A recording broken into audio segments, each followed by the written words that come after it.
ఐబొమ్మ రవికి మరొకసారి police custody విధించింది కోర్టు. 3 కేసుల్లో 12 రోజుల పాటు కస్టడీకి అనుమతినిచ్చింది. నేటి నుంచి రవిని విచారణ చేయనున్నారు పోలీసులు. ఒక్కో కేసులో 4 రోజులు విచారించాలంది నాంపల్లి కోర్టు. చంచల్గూడ జైలు నుంచి రవిని కస్టడీలోకి తీసుకున్నారు సైబర్ క్రైమ్ అధికారులు.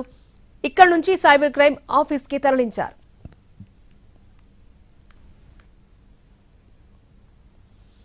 మొత్తం 4 కేసుల్లో కస్టడీ కోరుతూ సైబర్ క్రైమ్ పోలీసులు petition వేశారన్నారు iBomma Ravi advocate Trinath.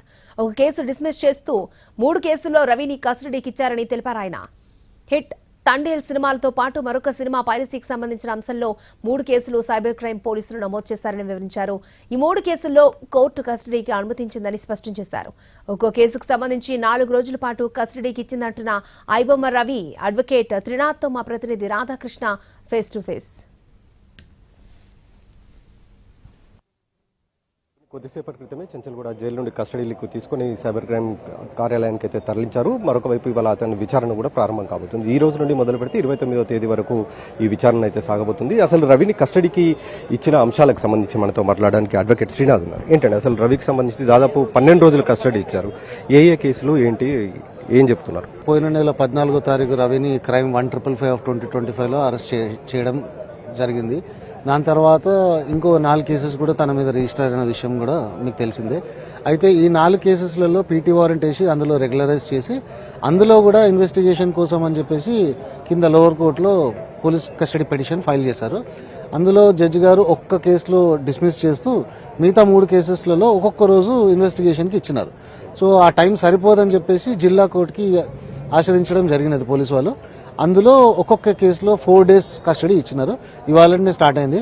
29th వరకు ఇన్వెస్టిగేషన్ జరుగుతుంది. ఏం చెప్తున్నాడు అండి రవితో మీరు మాట్లాడారా? రవి ఏం చెప్తున్నాడు ఈ కేసులకు సంబంధించి, పోలీసులు ఫైల్ చేసిన కేసులకు సంబంధించి ఏం చెప్తున్నాడు? ఆయన ప్రకారం ఇవన్నీ ఫాల్స్ కేసెస్, ఆయనకు ఈ కేసులకు ఏం సంబంధం లేదని అంటున్నాడు. ఇప్పటివరకు కూడా మరి కాంక్రీట్ గా ఎటువంటి ఎవిడెన్స్ కూడా కోర్టు వారి ముందర పోలీసు వాళ్ళు పెట్టలేదు. దానికోసమే మాకు ఇంకా ఇదంతా చాలా టెక్నికల్ గా ఉంది. ఇది ఫస్ట్ టైం, దీనికంటే ముందు ఇట్లాంటి కేసెస్ మేము డీల్ చేయలేదు, అందుకే మాకు టైం పడుతుందని చెప్పేసి వాళ్ళు పోలీస్ కస్టడీకి అన్ని రోజులు అడిగినారు. ఈ 3 కేసులు ఏంటండి ఇప్పుడు కస్టడీకి ఇచ్చిన 3 ఏంటి? ఇవన్నీ కూడా సేమ్ అండి. ఒక్కొక్క సినిమా, ఒకటి హిట్ సినిమా, ఒకటి తండేల్ సినిమా, అది ఇవన్నీ కూడా వాళ్ళు ఇల్లీగల్ గా వాళ్ళు పైరసీ చేసి ఆ సైట్ లో పెట్టినందుకు ఇండివిజువల్ కంప్లైంట్స్. ఆ ఫస్ట్ కంప్లైంట్ ఏమో మొత్తం Telugu film chamber of commerce వాళ్ళు ఇచ్చినారు.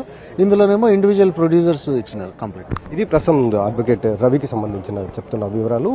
తండేలు అలాగే హిట్ సినిమాతో పాటు మరొక సినిమా, 3 సినిమాలకు సంబంధించిన వాటిని హెచ్డి రిలీజ్ చేయడం, అది కూడా పైరసీ చేసి రిలీజ్ చేసిన వాటిపైన నమోదైన కేసుల్లోనే కోర్టు అతనికి 12 రోజుల పాటు కస్టడీ ఇవ్వడం జరిగింది. ఒక్కొక్క కేసులో దాదాపు 4 రోజుల పాటు కస్టడీ ఇవ్వడం జరిగింది. ఈ లెక్క ప్రకారం 3 కేసుల్లో 12 రోజుల పాటు కస్టడీ ఇచ్చారు.